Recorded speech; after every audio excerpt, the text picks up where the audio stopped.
చరిత్ర సృష్టించిన ఎన్టీఆర్ చిత్రాలలో దానవీర సూరకర్ణ ఒకటి. ఆయన ఈ చిత్రం రూపొందించడానికి వెనుక ఒక చిన్న కథ ఉంది.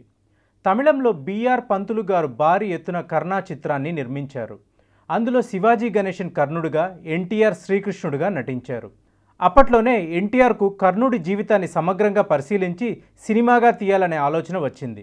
స్క్రిప్ట్ తయారు చేసిన తర్వాత ఒక దశలో కర్ణ పాత్ర ధరించమని అక్కినేని నాగేశ్వరరావు గారిని కోరారు. అక్కినేని సున్నితంగా తన విముఖతను తెలియజేశారు. దాంతో కృష్ణ పాత్రనైనా ధరించండి అని అడిగితే దానికి కూడా ఆయన అంగీకరించలేదు. దీంతో ఆవేశానికి గురైన ఎన్టీఆర్ శ్రీకృష్ణ, కర్ణ, సుయోధన పాత్రలను పోషించి ఆ చిత్రానికి తానే దర్శకత్వం వహించారు.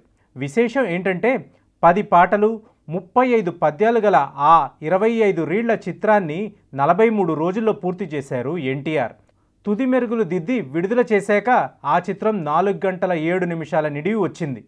టెక్నికల్గా అంత బాగోలేదని, ట్రిక్ ఫోటోగ్రఫీలో తాళ్ళు దారాలు వంటివి కనిపించాయని విమర్శలు వచ్చినా, అవతల హీరో కృష్ణ నిర్మాతగా, కథానాయకుడుగా కమలాకర కామేశ్వరరావు గారి దర్శకత్వం తయారైన కురుక్షేత్రం పోటీగా నిలిచినా, దానవీర సూరకర్ణ చిత్రం అఖండ విజయం సాధించి ఎన్టీఆర్ కీర్తి కిరీటంలో మరో కలికెత్తు రాయిగా నిలిచింది.